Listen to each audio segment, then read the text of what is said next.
This episode is brought to you by Progressive Commercial Insurance. Business owners, meet Progressive Insurance. They make it easy to get discounts on commercial auto insurance and find coverages to grow with your business. Quote in as little as 8 minutes at progressivecommercial.com. Progressive Casualty Insurance Company. Coverage provided and serviced by affiliated and third-party insurers.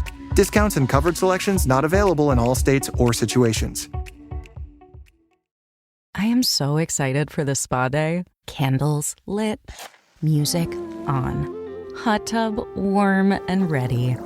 And then my chronic hives come back. Again, in the middle of my spa day. What a wet blanket. Looks like another spell of itchy red skin. If you have chronic spontaneous urticaria, or CSU, there is a different treatment option. Hives during my next spa day? Not if I can help it. Learn more at treatmyhives.com.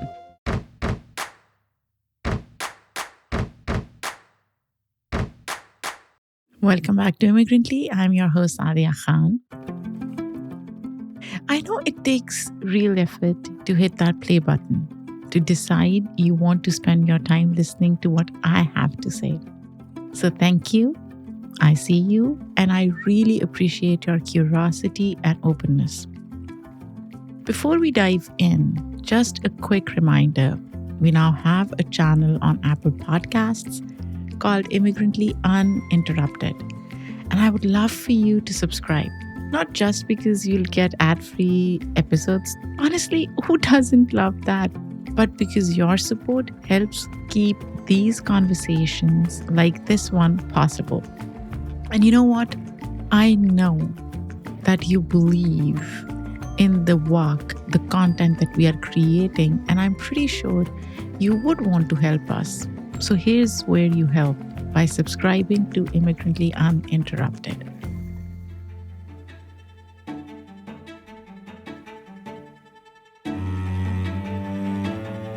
Now, I've been thinking a lot lately about emotional endurance that women are often accused of having too much of. Sometimes when I get into a discussion with the men in my family and they feel like they're losing the argument, they'll say something like, "You're being too emotional." And yes, I am emotional during those times because I care deeply. I believe my emotionality helps me connect, ask questions others might sidestep, and sit with what I don't know yet. And today, I'm bringing that energy into a conversation with Dr. Lina Maria Murillo, author of Fighting for Control, Power, Reproductive Care, and Race in the U.S.-Mexico Borderlands. She is a professor at University of Texas in Austin.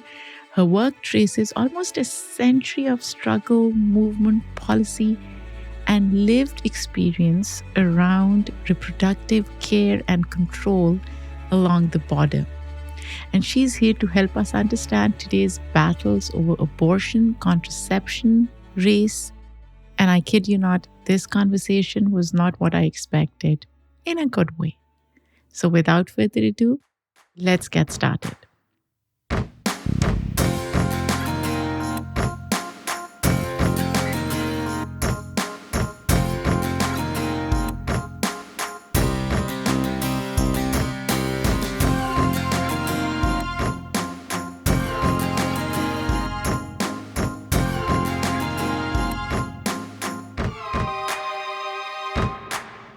Hi, Lina, and thank you for giving me the permission to call you Lina instead of Dr. Lina. No, of course. I appreciate being on your show today. I will preface this conversation with, as I was doing research on you and your work, I kid you not, for a minute, I was like, I have to reorient my entire thinking around reproductive health, reproductive rights, reproductive care, control. Your research spans more than a century of reproductive care, right, in the US-Mexico borderlands. The focus is women of Mexican origin, but you do distinguish clearly between reproductive care and reproductive control. Let's start there. Well, thank you so much for that wonderful introduction. And now I feel a little bit of pressure to come up with, oh my goodness, I never thought about myself necessarily flipping the script, but I'll say I define reproductive care in a different way. It's really for me kind of an outcropping of reproductive justice.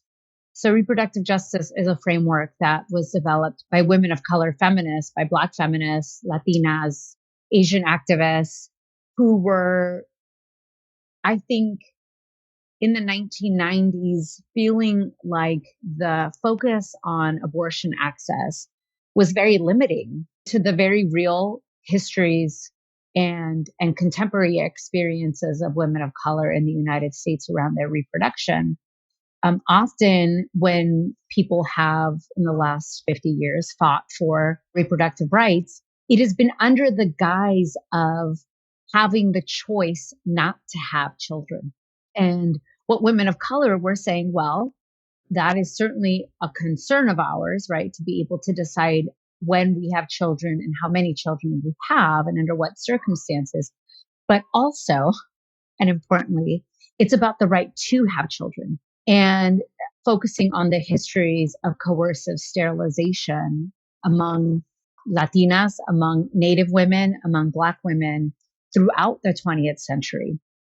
How do we make sense of not just the ability to decide when we don't want to have children, but also the ability to have children, right? And to have families. And then the last part of reproductive justice, which I think is very important, is the right to raise the children we have in safe and sustainable communities. And so for me, thinking about reproductive justice, I wanted to understand what that framework allows us to see about the past that we don't often get to see, in particular for women of color in the United States. So often the histories that we've been told and taught about sort of feminist organizing around reproductive rights is one that has often centered the stories of middle-class white women and their efforts to gain access to birth control, and then later their efforts to access abortion. That has marginalized the experiences of women of color in this country who have not been concerned in the same way white women have to have access to reproductive control. And so that to me was a very important framework and shifted how I understood the term reproductive care. The way that I'm defining reproductive care really is as a mode of community engagement, of mutual support and care around access to health and around access to building safe and sustainable communities in which children can live and thrive. And in particular, children who come from marginalized communities, right? Whose families and mothers in particular have experienced for a greater part of the 20th century, deep marginalization due often to poverty and racism and sexism. And so it was with that framework that I began to look at the history of Mexican origin women along the US Mexico border and look at their experiences, not only as quote unquote victims of population control movements, namely by organizations like Planned Parenthood beginning in the 1930s, but also how they became active agents, not only within that organization, right? So utilizing the services of Planned Parenthood, despite the kind of language that the organization used in the 1930s, 40s, 50s, 60s, and really into the 70s. They were heavily focused on population control rhetoric, targeting specifically the Mexican origin community in places like El Paso, Texas, which is the focus of my study, but also how they use those services for their own ends, and also how they began to create their own clinics and own spaces for care. And so I call that level of activism and organizing reproductive, because it is not only about wanting to have some say over their bodies and engage in bodily autonomy, but also that they were reproducing spaces for community care and mutual support when the state was openly denying them access to resources that would allow them to be able to raise their children in safe and sustainable communities. Lena, you also link this to the eugenics idea. So it's pretty much racialized. It's rooted in racial hierarchy of who is fit and supposed to have children. There's a dichotomy that you explore. Can you talk a little bit about the genesis of this as you see it through the lens of eugenics ideology? How do you square this with the notion that there is scarcity of resources in the world? So, if not population control, how do we ensure that everybody has adequate resources for themselves and for others? And I know this is just a very long question. And I'm sure as a prof, you can break it down. But let's start with the eugenics and then let's deep dive into this idea of scarcity of resources. Absolutely. And I really appreciate that question. One that I hardly get asked actually when I do these sorts of interviews. So I'm looking forward to addressing the second part of the question. But I'll say, the history of eugenics is a long one. It's one that is deeply rooted in American history. So these are ideas that while eugenics was a scientific movement that took over the world, most of its greatest thinkers are US scholars, right? I think oftentimes when this history is talked about, I think more for public consumption, people say, oh, this was a pseudoscience. We can think about it that way today. But at the time, these were, men, academics, biologists, psychologists, physicians, educated at Harvard, at Princeton, at Yale in the 19th century, beginning in the 1850s and 1860s, thinking about evolution as an important discovery in our natural world. And so you began to see people who were saying, well, what if we adapt this vision of evolution to society? What if we begin to look at societies at different levels on the sort of evolutionary hierarchy? And then what if we begin to look at those societies and begin to racialize the people within those societies, right? And of course, this is at a time when in the US, there is racialized chattel slavery, right? Where Black people are enslaved because they are Black. And eugenics comes at the point when there's a civil war in the United States and people are, actively pushing back on these racialized notions of connecting servitude, perpetual servitude, life servitude to race. And so eugenics in some ways rises up, and many historians have written about this, as a way to kind of deal with this racialized society that exists because of sort of capitalist exploitation and to make sense of it after slavery is gone.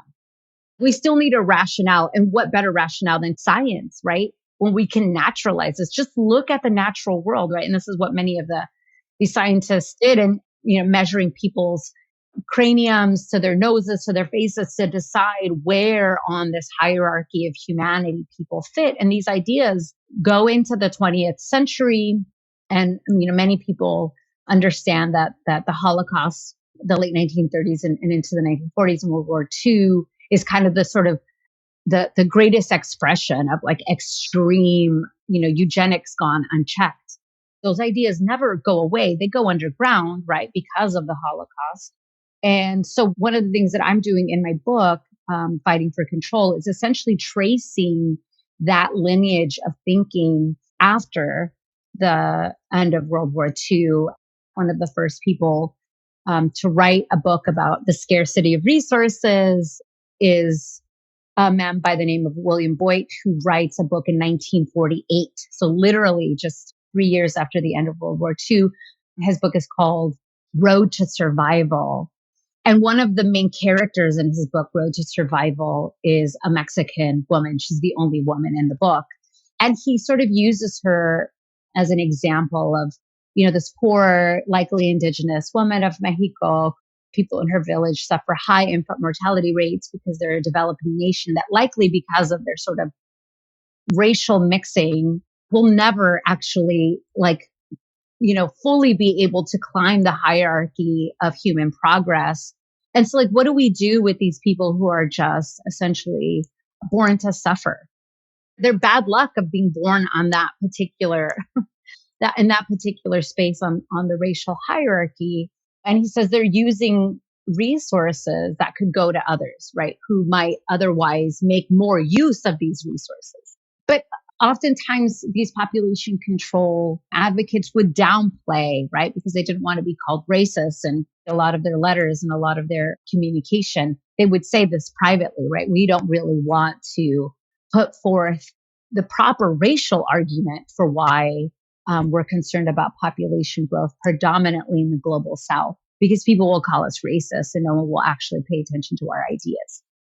The notion of scarcity of resources is always a fascinating one because it often comes from the global North, a place that overuses the resources that are on our planet that are scarce in ways that people in the global South wouldn't ever dream of doing, right? And so one of the critiques that oftentimes people in the reproductive justice movement make of these population control conversations is that never in these conversations is capitalism under question or attack, or the over accumulation by a very small percentage of people on this planet of resources that could be better used by people all over the world.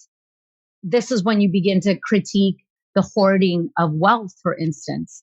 When you have people saying, well, why do we have billionaires? I mean, that's a wonderful question. Why do we have billionaires? Why do we have them exactly? Exactly, where you have literally a small community. I mean, 10, maybe 15 men, they're all men, who are hoarding something like 90% of the world's money. And then because they have such extreme access to wealth, have control over the world's resources. These are not elected officials. Nobody chose them to hoard this much wealth. And yet their consumption and their use of their wealth is never under scrutiny, and certainly not their reproduction, right? I'll name one of them, Elon Musk, I think has something like 14 children as of this point. Never is his reproduction under scrutiny in the way that, mothers, for instance, in places like Sudan right now that is under threat. So to me, it's a lack of the historical understanding of these movements. The men who are part of this population control movement are part of the global North. Many of them scholars, people like Paul Ehrlich, who is often known for his book, The Population Bomb, which came out in 1968, and a professor at Stanford University for many years. And, he's one of these people that popularized this notion. Like, what do we do with the impoverished people of the global South who are using all of these resources?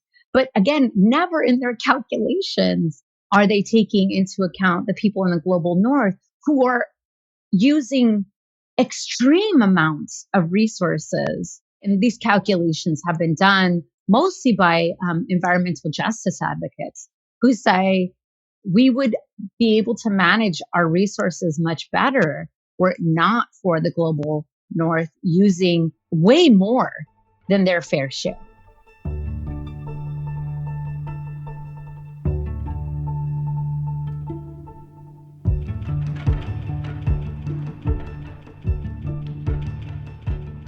This is such an interesting conversation, Lena, and I have so many thoughts. I grew up in Pakistan, and there was always this narrative of population explosion. It still is. Pakistan is a poor country, not in resources, but otherwise. And people do argue that in Pakistan, if somebody who's living in poverty has 6 or 7 children, they can't sustain them. They can't give them the quality of education, life, that they could otherwise if they had 1 or 2 kids. And that's the argument that's often presented as a rationale for population control. And to your point about Elon Musk, some may argue he is a billionaire. If he has 14 children, so what, right? He can afford to give them the kind of life that they deserve.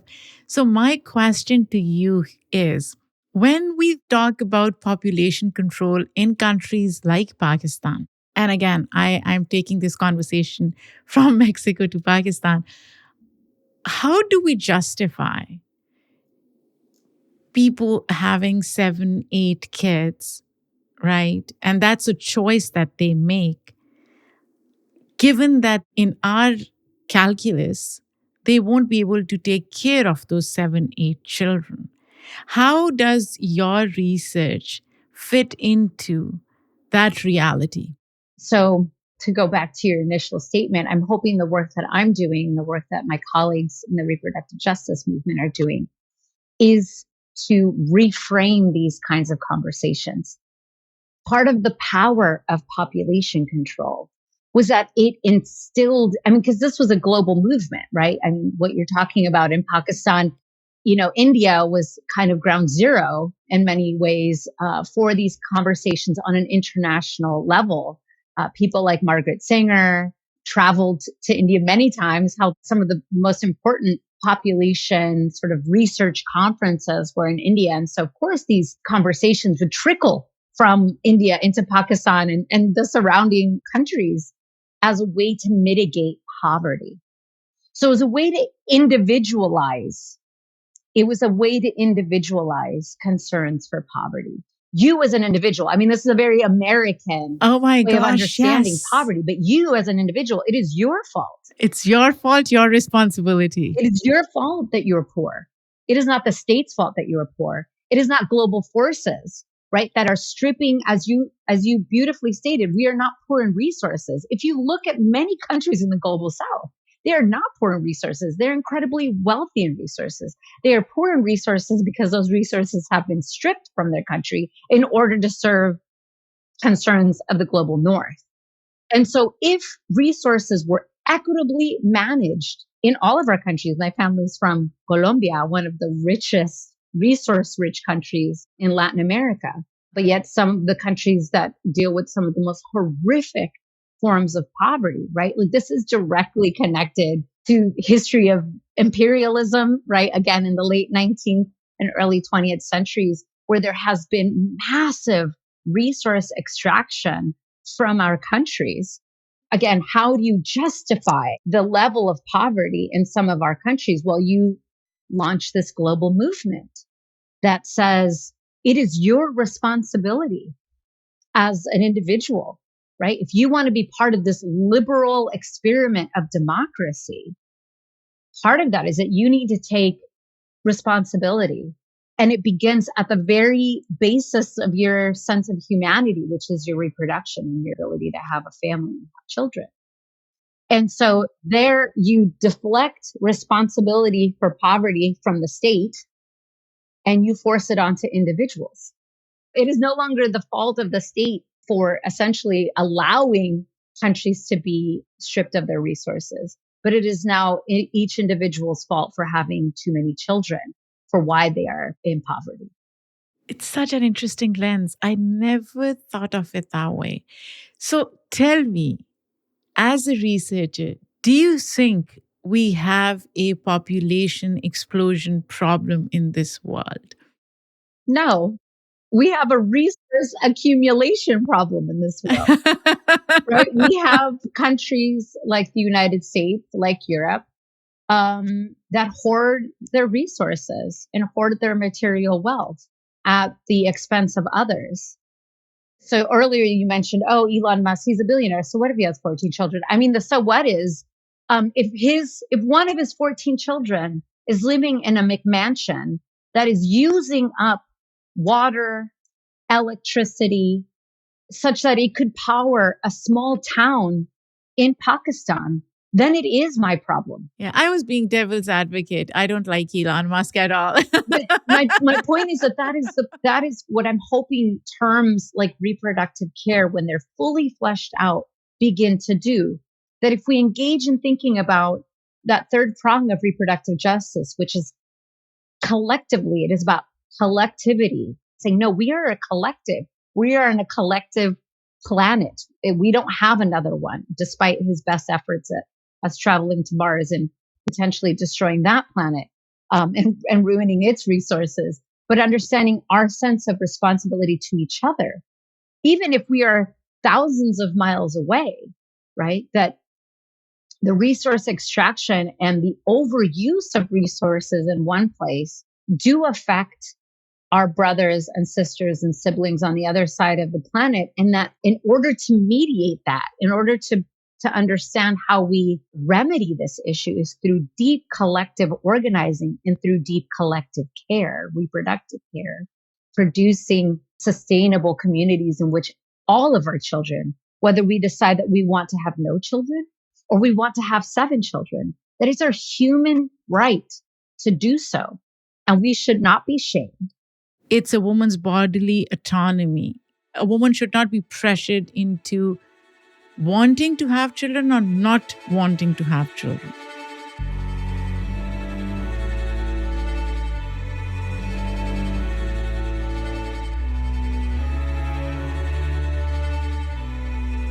You also talk about this notion of desirability and how it links to Eurocentric procreation. So, what we are seeing right now unfolding in the US, it's by design, right? It's to encourage white folks to have more children and hence overturning of Roe versus Wade, and at the same time preventing access to reproductive care overall to women of color.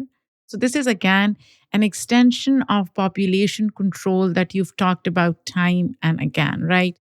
Can you talk a little bit about what you have discovered through your research when it comes to what's happening in the US? Absolutely.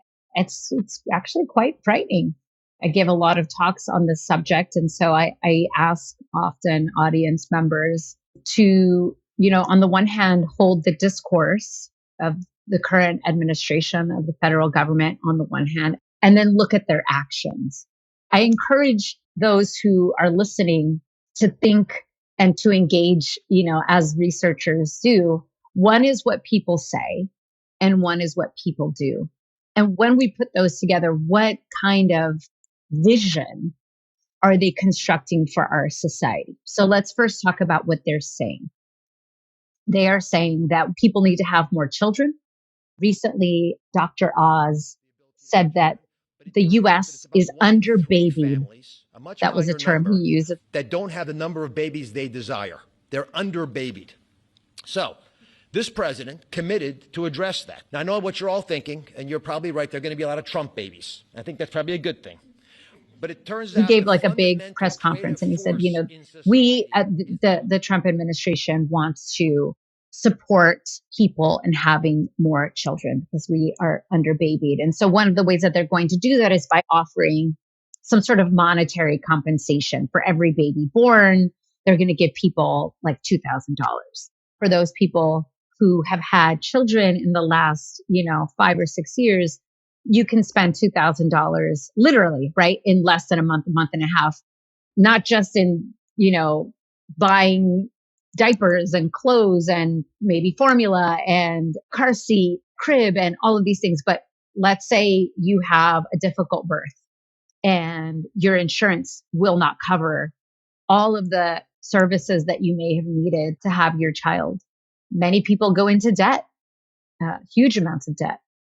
So $2,000 is ridiculous, right? It's not going to help the average person. So what is that kind of financial support supposed to do? Or what is that supposed to signal, right? Okay, so that's one thing. And they've also said, we're going to give you a medal.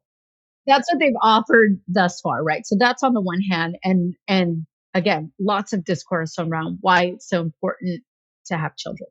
On the other hand, they have, as you were mentioning, we've seen this state by state, even before the Trump administration came into power in 2016. We had already seen an unleashing of laws across the country, state by state, that was dismantling access to reproductive health. Because oftentimes some of the clinics lose the ability to provide abortion care. They also come under financial distress. And so they lose the ability to offer other forms of care, like prenatal care, postnatal care, access to cancer screenings, access to sexually transmitted infection screenings, right? And then all of a sudden, these clinics close down. And so these laws help to perpetuate the loss of spaces to acquire the most basic kinds of reproductive health care so that at some point, a person might be healthy enough to want to have a child.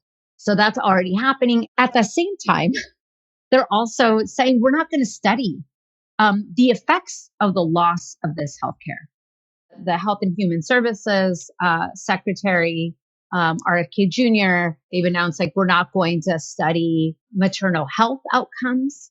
We're not going to study maternal mortality outcomes. We're not going to study infant mortality outcomes. So whether or not a child survives past their first birthday. We're not going to study these things. We're not going to keep records of this information. States themselves have dismantled. Georgia famously did so earlier this year. They said, we're no longer going to keep statistics on maternal and infant mortality. So on the one hand, they're like, we want you to have more babies. But on the other hand, they're saying, we're not going to study or care about or keep track of whether or not people are dying from pregnancy. And disproportionately from what we do know that has been studied in the last 5 to 10 years is that maternal mortality disproportionately falls on the backs of Black women and increasingly on Latinas in the United States. The very, very wealthy, the people that will never be affected by any of these issues, right? And the people who end up, who tend to be wealthy are often white. Not always, but majority of them are often wealthy and white. And so this is, as you were saying, right? This is an inversion of this sort of eugenic rationale. Not only that, but we're also going to downplay the efficacy of vaccines and vaccination, which, as we know, I mean, my goodness, we know this. This is not in need of more scientific research. We know that vaccines save lives. And when you deny people access to vaccines, right, through like when the federal government is saying, actually, we don't need these, and insurance companies say, well, then we're not going to provide them, then what you begin to see is that people who get their healthcare through their work will have a more difficult time accessing, again, very basic forms of healthcare, right? That oftentimes we don't think as reproductive healthcare, but they are, because if you are a pregnant person, you are more susceptible to getting some of these diseases that can have long-term effects on your fetus, right? On your child. We know this about measles. We know this now. They're starting to come out with information about COVID. If you are a pregnant person and you had COVID, your children are more susceptible to autism. It is kind of like enraging, and pardon me for getting worked up about this, but it is enraging, right? When they are saying we would like people to have more children, but then they are essentially gutting all of the supports for the poor. And eugenics, if anything, even in the early turn of the 20th century, was not just a racial attack, a racialized attack, but it was very much an attack on the poor.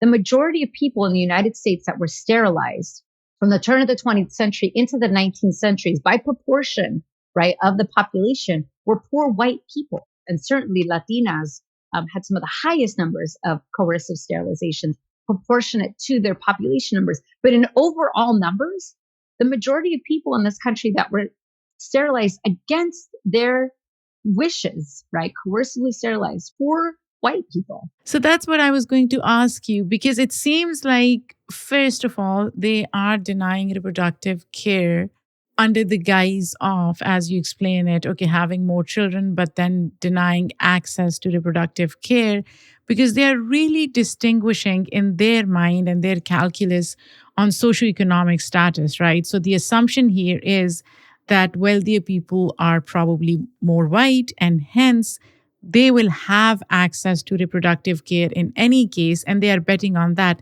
But what's ironic in all of this, as you already stated, is that then poor white women become collateral damage in all of this equation for them, right? Because they do want white women to procreate, but it's okay for poor white women to face the brunt of it alongside poor Black and brown women, as long as more wealthy white women are able to reproduce, right? Absolutely. If we put all of this together, they're not hiding their intentions. I mean, it's very clear. The fact that they are gutting with the passage of the big, beautiful bill, that they are gutting Medicaid and they're gutting SNAP. I mean, right now, at this very moment, today is November 6th, people have been 6 days without their SNAP benefits. Again, proportionate to the society. The majority of the people on SNAP are poor white people. And they voted for this because oftentimes folks don't understand, right, the repercussions. They think that they're talking about somebody else, right? When they use undocumented immigrants, by they, I mean politicians use undocumented immigrants as the avatars for the undeserving, for the ones that are taking things that they don't like. That's an avatar.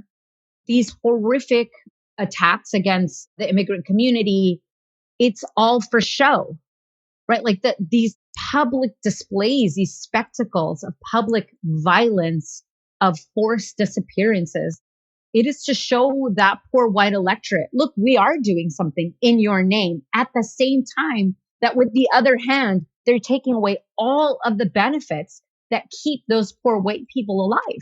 But the script here is that poor white folks have these aspirational ideas of what could be, right? So it's almost as if in a capitalistic society, people don't see themselves where they are. They sometimes aspire to be where they want to be. Hence, the policy debate and the policy understanding, it will eventually benefit us because we want to aspire to be like Elon Musk's of the world.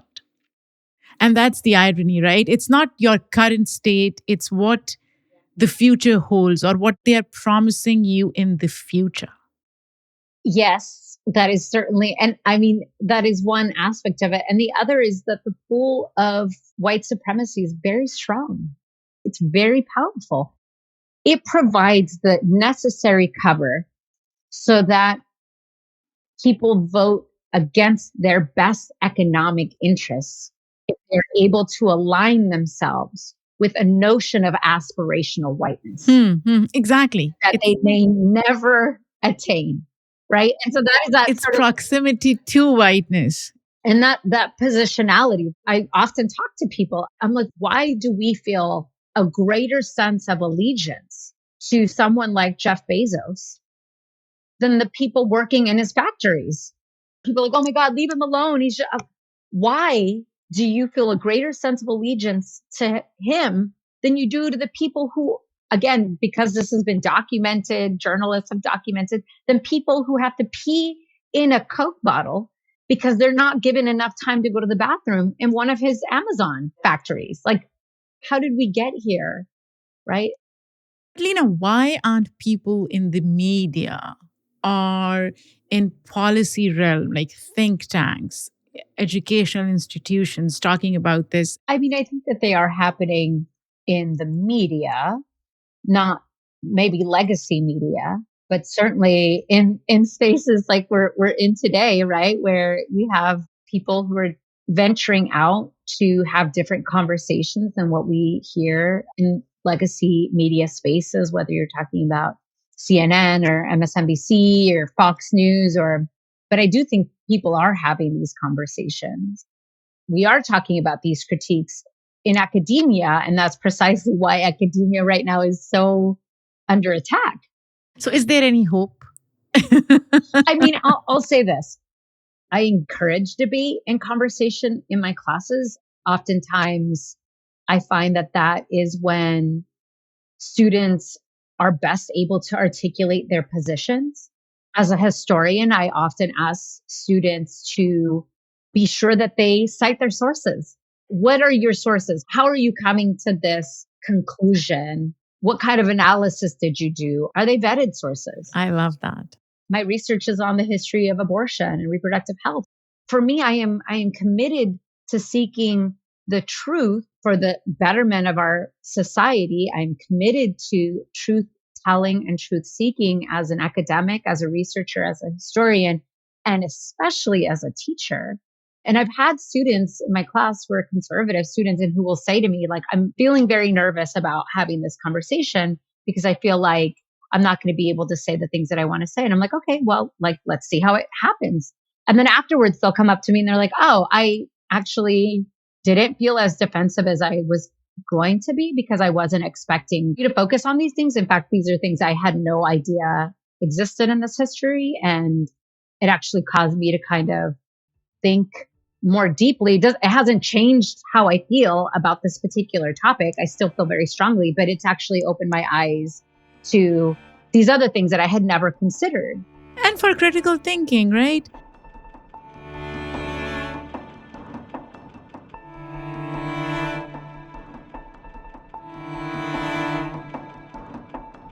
I do want to get your take on Mexico Supreme Court's decriminalization of abortion federally, Lena. What's the biggest misconception Americans have when they hear Mexico is legal now? What does that mean? And how should we interpret that? That's a wonderful question. Thank you so much.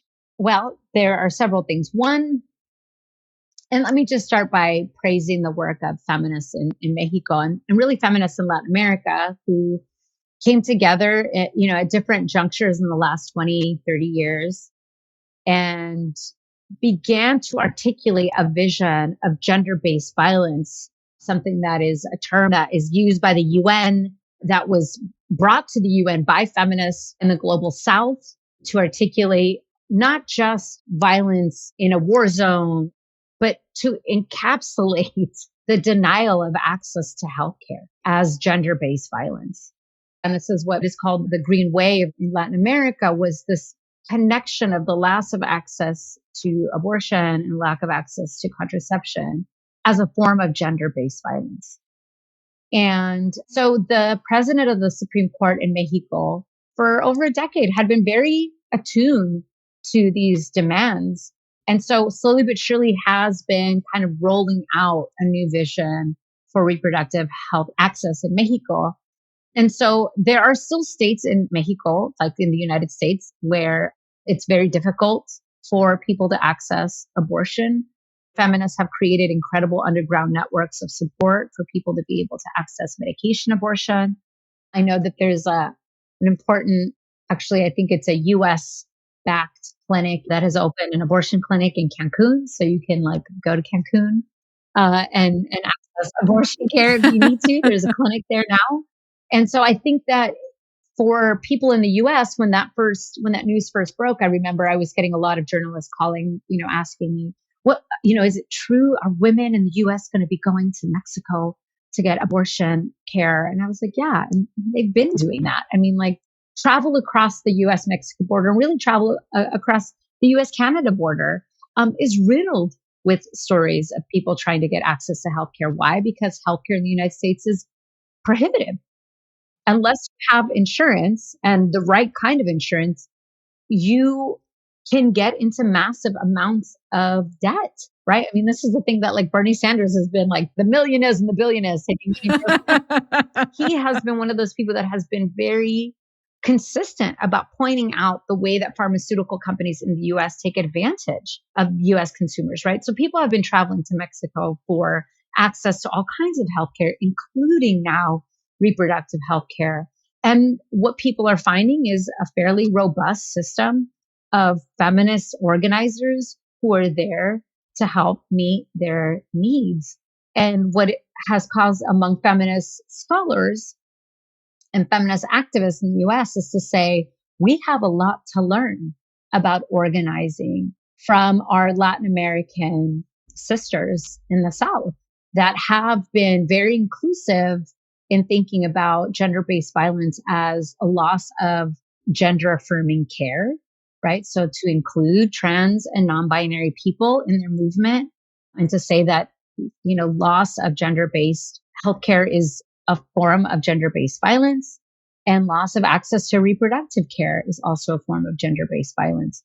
I think that reframing is incredible because it has actually moved the needle. And so, I'll just say we have a lot to learn from organizing and discourse and framing from our siblings in the global South right now.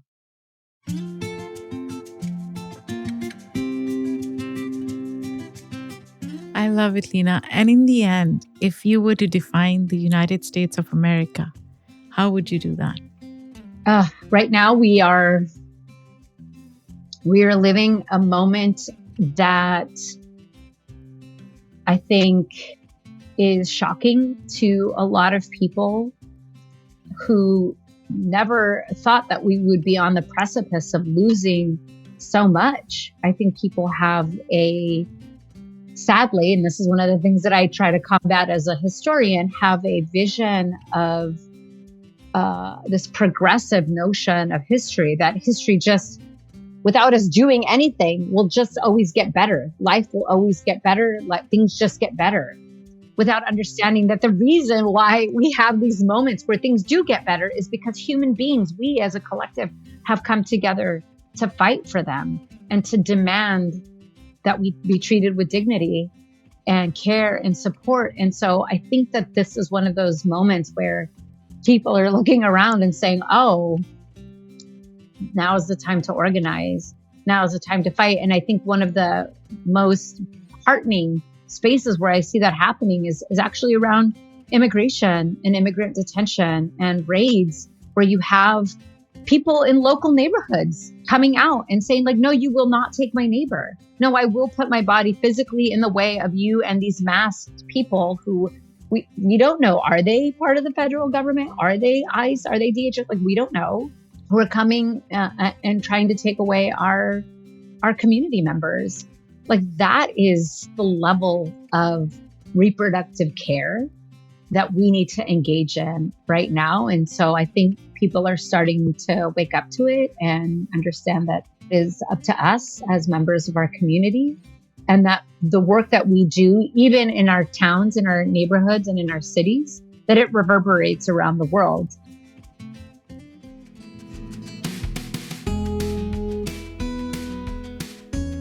Thank you so much, Lena. Where can people find your book?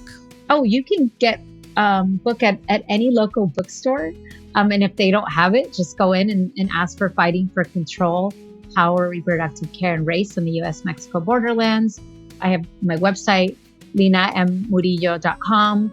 You can look for all of my writing. Most of my writing is on there. I think just like PDFs of it, so you don't have to go through any firewalls to get my writing.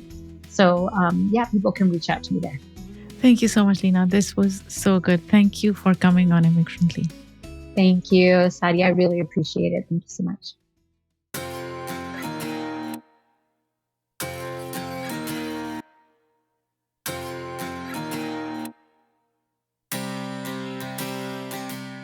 So Lena and I continued our conversation after the interview, and she said something that really resonated with me about her students. And I'm paraphrasing here. So basically what she said was that a lot of times students look at things through this sliver, and she's trying to pull back the curtain and show them the whole picture. And you know what? It's up to us, not just students, but individuals and societies, that once the curtain is pulled back, we take all that information in and we do the critical thinking and the work to understand how power moves, who benefits, who loses. And again, we don't have to agree fully with each other, but as long as we understand each other's perspective a bit more, I think we'll be in good shape. Thank you for listening to my conversation with Lena. Thank you again for coming back to those who come back every week. I really appreciate your presence, and do write to me if you have thoughts on this or any other episode. This episode was produced and written by me, Sadia Khan. The editorial review is done by Shay Yu. Our sound designer and editor is the amazing Lou Raskin. Theme music for Immigrantly is done by Simon Hutchinson. Other music by Epidemic Sound. Come back next week for another important conversation.